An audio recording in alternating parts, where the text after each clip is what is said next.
there and welcome back to my channel. If you're looking to watch a video of a Farang or Westerner travelling up to 5,000 kilometres around Thailand and parts of Laos in 23 days, then you're in the perfect place. Welcome along. The idea for the trip came about when my wife Dao said that she wants to visit as many places that she hasn't seen around Thailand, and also revisit the deep south where she lived for a while as a youngster.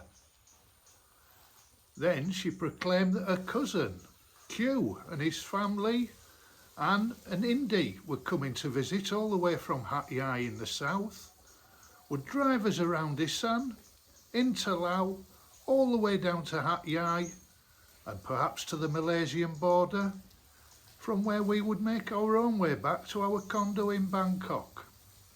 So that was the idea. It seemed a big plan, but we did it. Let's have a look and see how we got on.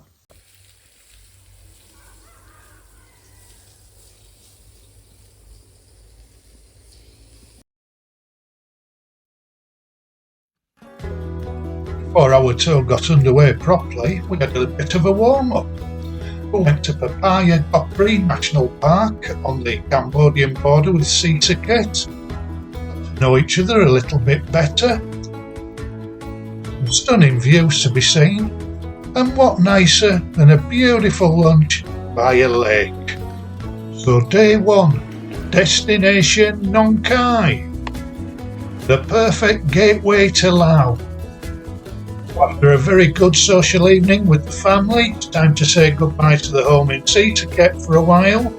Load the car to the brim, everyone excited, let's go!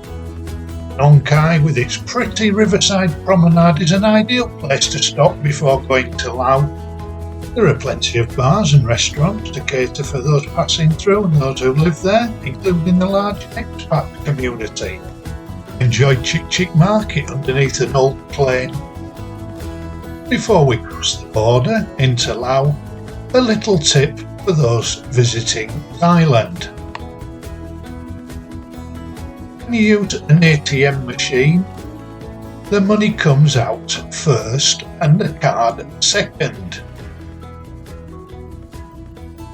It's the opposite way around in many Western countries, but remember that. Your cash comes out, then your card. Make sure you wait for your card or it can cause all kinds of trouble because the machine will gobble it up. That's your tip for the day. Fortunately, it only seems to happen to me on Christmas Day. Be careful, everyone. My first time into Laos, and my wife Dao's first time ever outside Thailand. Plenty of sightseeing and photos. First off, the King Anu Vong statue. Atukse, or Victory Monument, very impressive, in a city that have obviously got lots of French influence about it. Wide boulevards offering a Parisian effect. It would have been remiss not to visit Wat Sisaket. At Luang, stunning as the sun went down on another hot day. It seemed to make us rather thirsty and drink an awful lot of beer Lao before we headed back to relax in our luxurious hotel. So after a superb Christmas day, time to head north by the Vang Vieng Expressway. The expressway is certainly better than the local roads. We were wary of the youngsters who lost their lives drinking cocktails that were poison, so we were certainly going to stay on beer.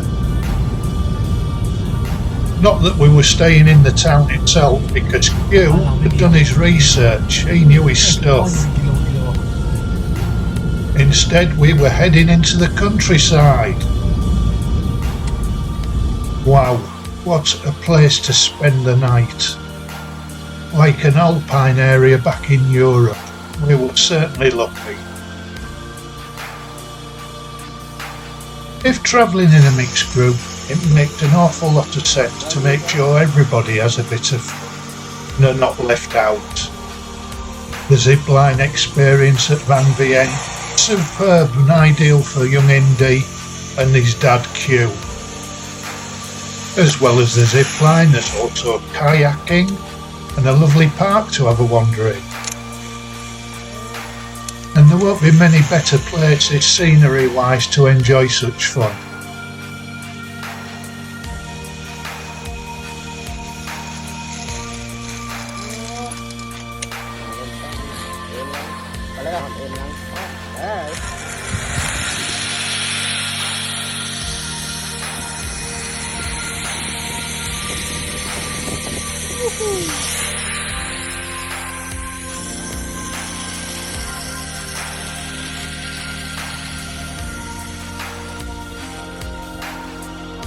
Those of you foolish enough to ask if I had a go,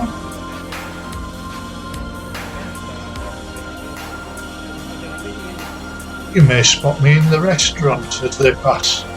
I'm having food and beer. Seems a far better idea, especially when you're as scared as I am.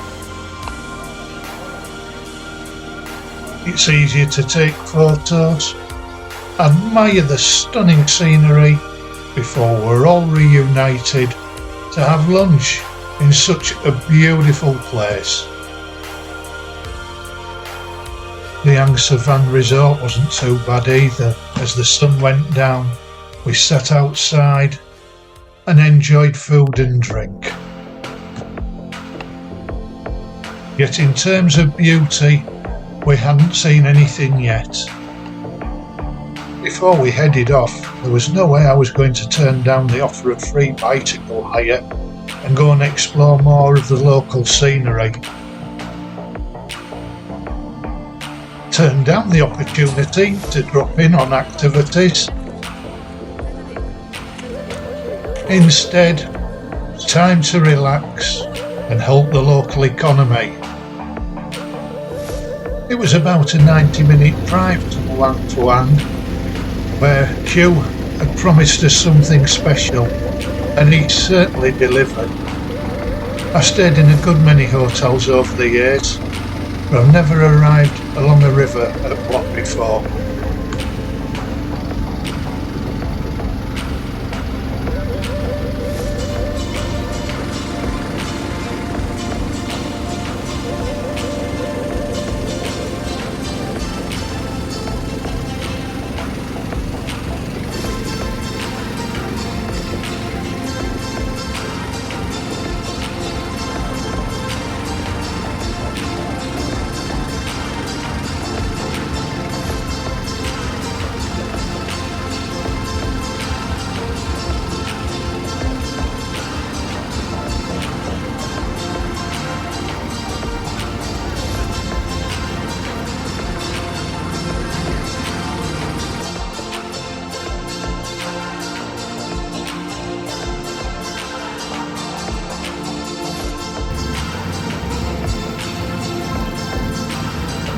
If this is glamping, I want more of it.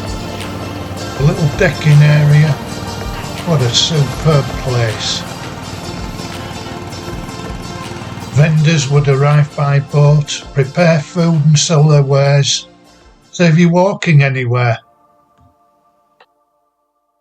The food must have been salty because it made us drink rather a lot and then want to dance.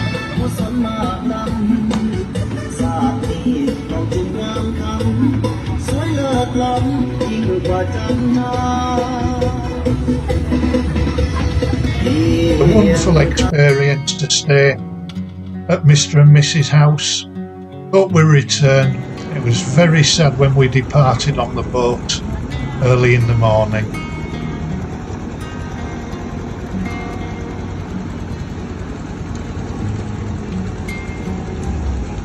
Our destination, Khon Kaen, where Ton Tan Market was as busy as ever.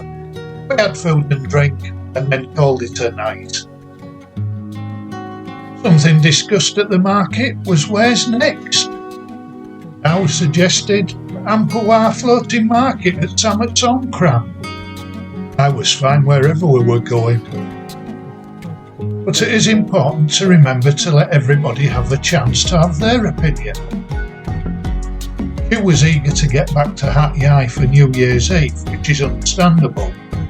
It was time for me to exercise in the morning at Buangken Nakhon Reservoir before the team got their act together and once again did a sterling job packing the car to the brim. Once we had checked into our homestay, we were round the corner to the floating market. And very impressive it was. Lots of stalls, very busy, places to eat and drink. We decided to buy some goodies, lots of food, and take it back to the homestay to relax. Regarding all having a choice, Monday morning was my turn. I had been to the Mae Klong Railway Market 11 years earlier, and I was keen to show my friends that I knew a thing or two about Thailand as well.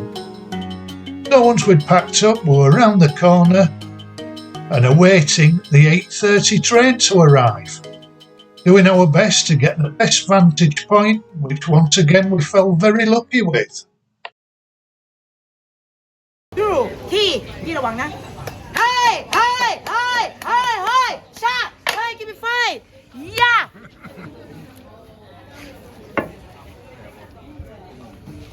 หวานประทับใจเอาเลยพี่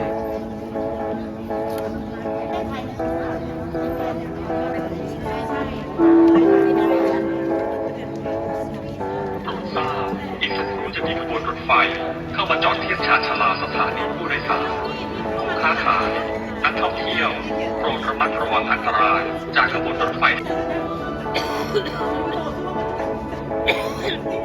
เขาบอกว่าไอ้น้องน้าออกไปนะเพราะว่าเรื่องมันลงมันจะกระแทกใช่ป่ะ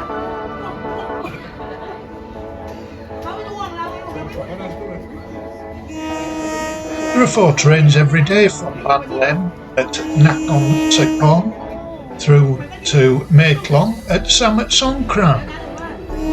Now, it's got very touristy in recent years, obviously, there's a lot of appeal to it. Not least because you can do the Amplewa floating market on the Sunday and then see the trains on the Monday. Nice little overnight stop as we did.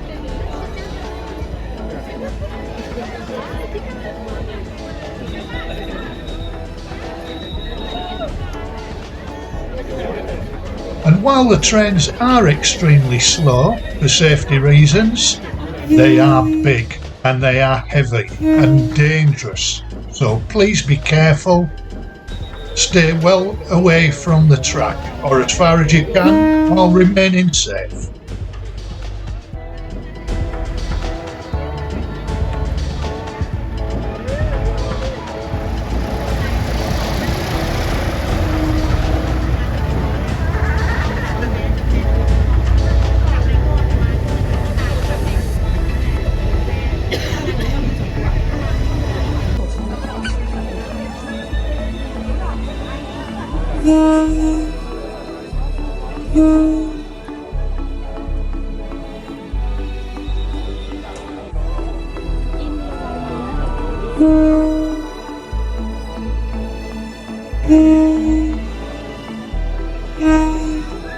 Yeah, when you take another look, you see what I mean about size and weight. They are big things.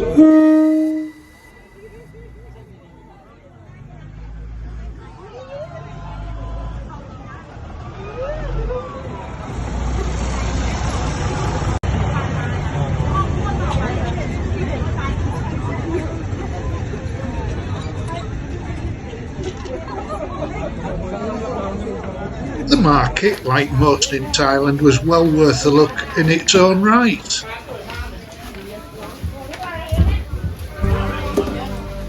We then headed south past many familiar places, arriving by the sea in Chumpon, where the wind was bracing, but the resort and welcome was very warm. Chumpon has a rich naval history, which we went to have a look at. We visited a shrine dedicated to those who went to sea. Krom Luang torpedo boat is also moored. There was still time to climb the Kaumatsi viewpoint for some stunning views before we returned to the resort, relaxed, enjoyed seafood from a local restaurant and a few drinks. New Year's Eve and we were Hat Yai bound, but not before I had a beautiful walk and exercise on the beach at Chumpon. There was time for a stop at Taleh Noi in Patalung province, where Dawood previously visited around 40 years earlier.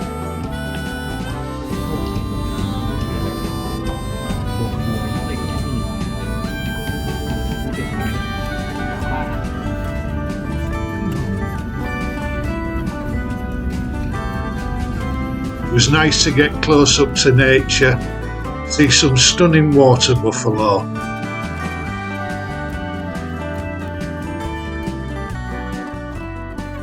While the others went to bed, Hugh was determined to show me his home city.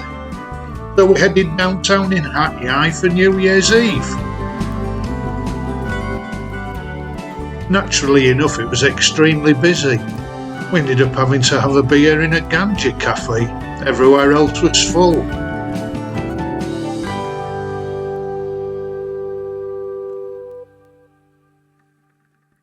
A great night was had in a very vibrant city before we headed off to meet some of Hugh's relatives and enjoy a further party. A great day. Despite feeling quite jaded, we were up again and Hugh was determined to show us more of his own city, as well as the neighbourhood city of Songkhla by the sea. Who were we to refuse? The Shwedagon Pagoda in the Myanmar capital of Yangon was most impressive, as was the view from Tangkuang Hill when we reached Songkhla.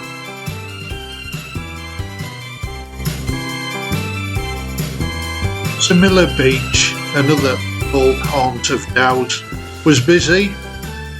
Imagine it was absolutely packed the night before. Very pleasant it was too. So after a day of rest to collect ourselves and do some washing, I had a wander around Hat Yai, which impressed me further. We were ready to rock and roll again.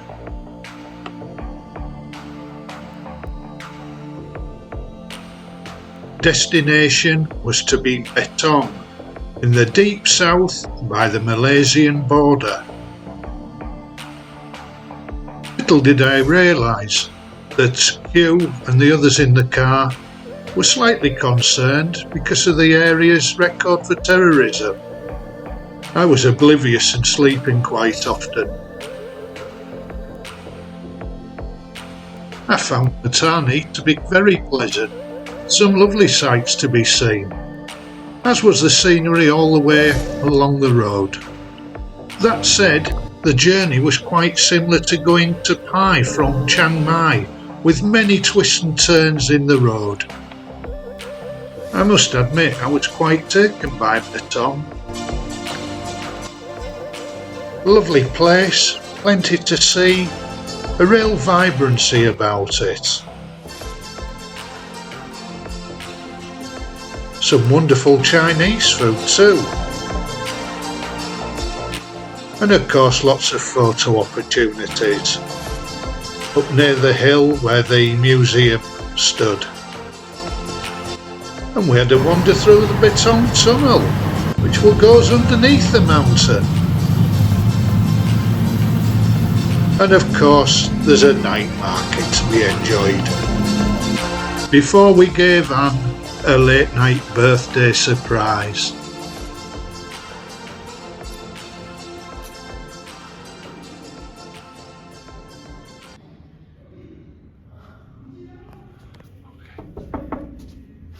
Hello.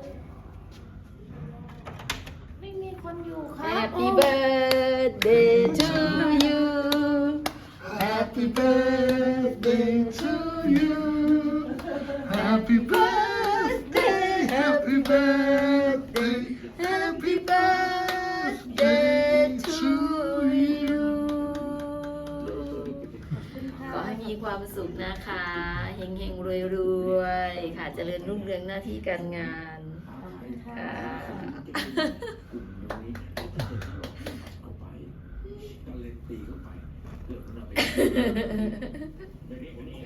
เป่าสิ Saturday morning and Betong in the daylight, and it looked just as pretty. We had a wander around the museum. Stunning park at the top of the hill. An incredible football stadium.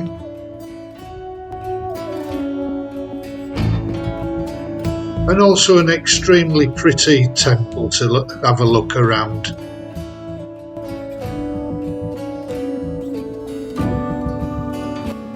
Long time since I've had fruit jelly, and this place on the outskirts of Betong is said to be one of the leading shops in the south of Thailand. There was queues outside, cyclists waiting for theirs.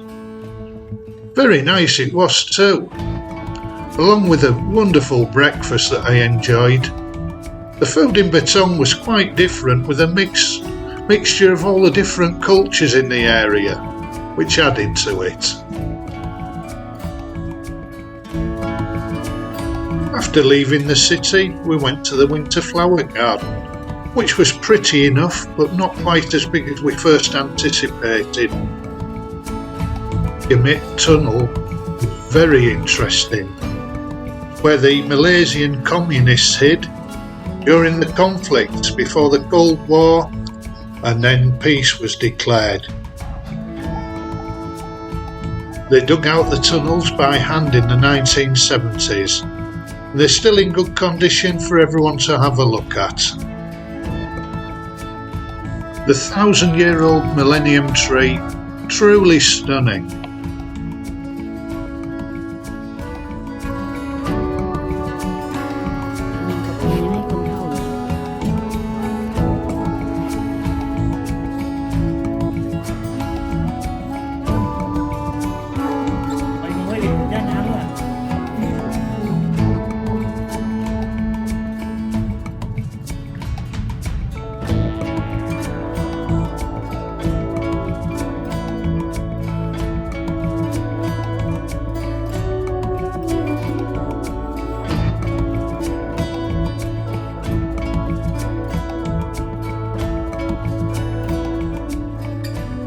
Then we went to Betong Hot Spring, a similar concept to Rotorua in New Zealand. This one you can boil eggs in a pond. Wat Shanghai, as we left Yala on the way back, also very beautiful. And a first for me, the first temple I've ever visited with its own railway station on a main line.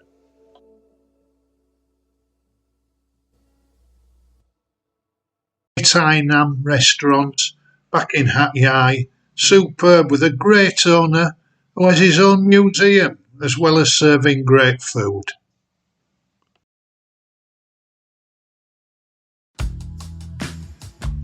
Sunday and the Farangis let loose alone, taken to the bus station at Hat Yai for the trip through to Songkhla, the old town.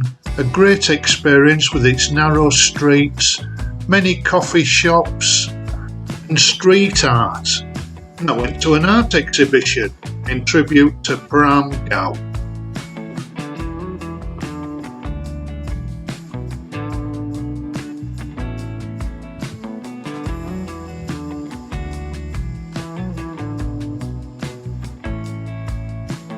The Hub Ho Hin rice mill is looking for World Heritage status. I also found time to take a look at a couple of museums.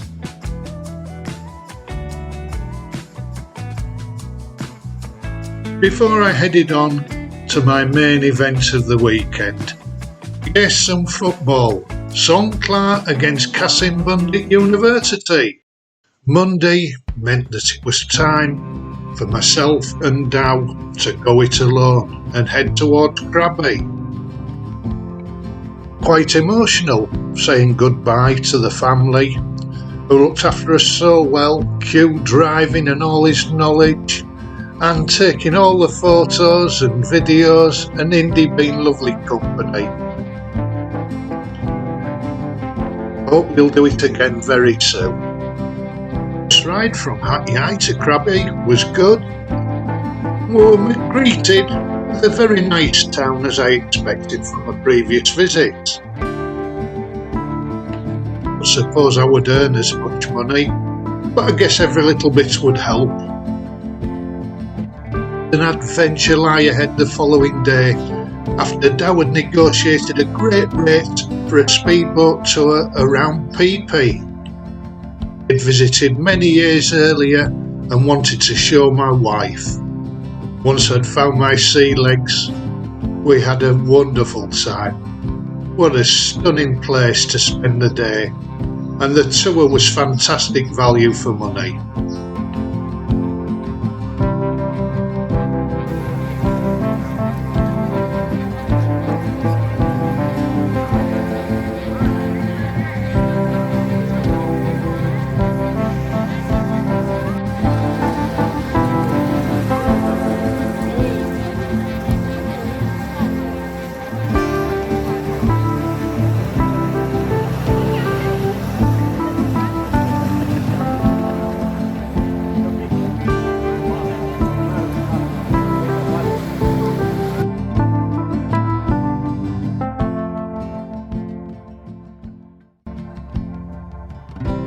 We arrived back at Krabi town, tired out but so happy.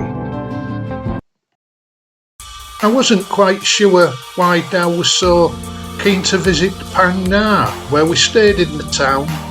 There wasn't too much to do, though there were some stunning views. And we did find another stunning restaurant by the water to enjoy the sunset.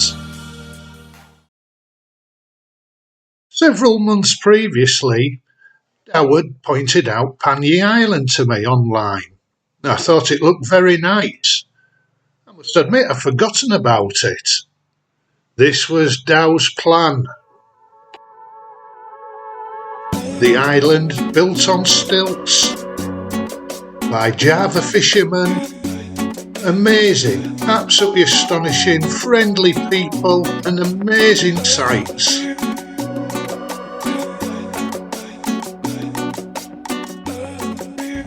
And would you believe it, a floating football pitch? I've never seen anything quite like that before.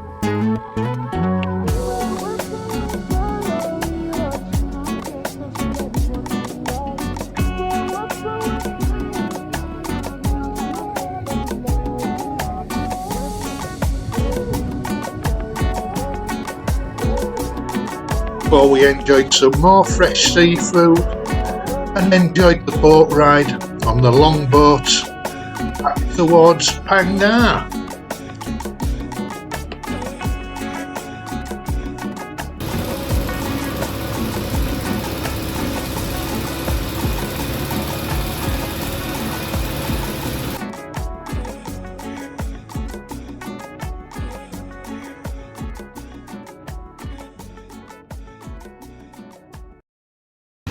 Dow's negotiating skills with our pilot ensured that we went through some astonishing caves just to add to the experience.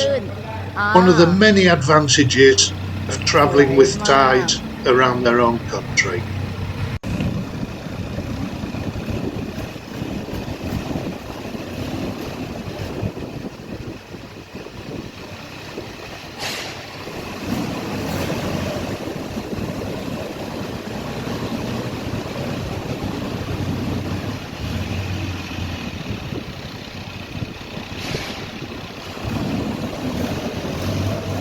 Right, we were ready for seaside on the other coast. we took the bus ride and ferry to Koh Samui.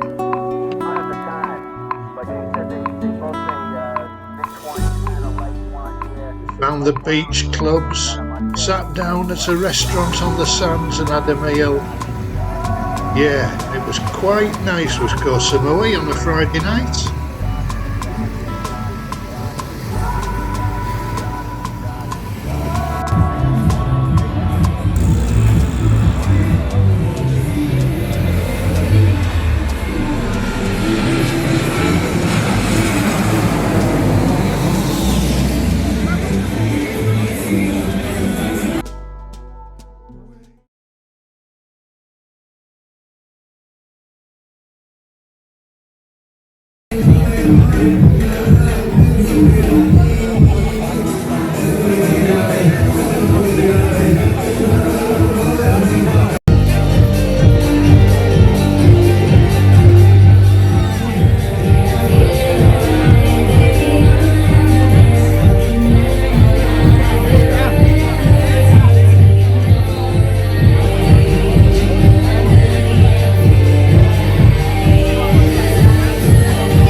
Quite often, plans are made after a few drinks on a night out.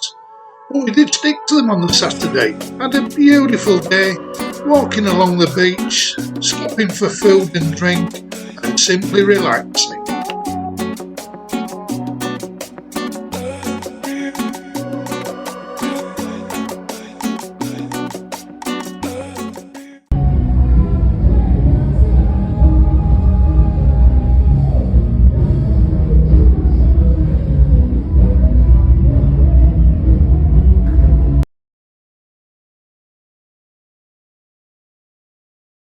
After all that noise, we were ready to head to the ferry the next morning and head towards Suratani, our final city. The waters were extremely choppy. What we found in Suratani was quite a nice town with a night market and the lights still there from Christmas and New Year, although there wasn't too much to do.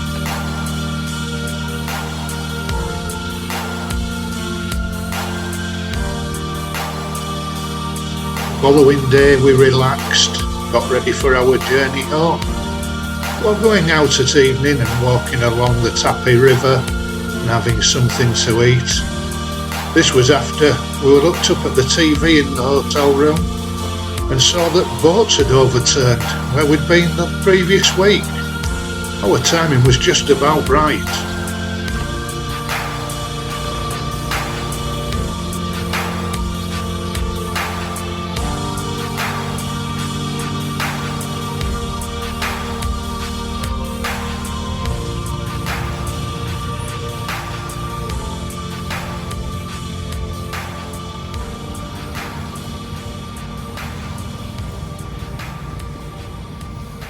To the final day, a Songtao ride to Suratani railway station, which is quite a distance outside town. Our train journey didn't pass very quickly and we were glad to get back to Bangkok. Made our way across the city by public transport to the condo in Minburi. We slept well. Many thanks for watching. It was an astonishing adventure. I'm glad we could share it with you. If you want to add comments in the box below, please feel free. I'll try and answer any queries you have about the places that we visited. In the meantime, stay safe and well. If you could subscribe to the channel, I'd be most grateful. I want to hit that 500 subscriber mark, so tell your friends. Okay, until next time, goodbye.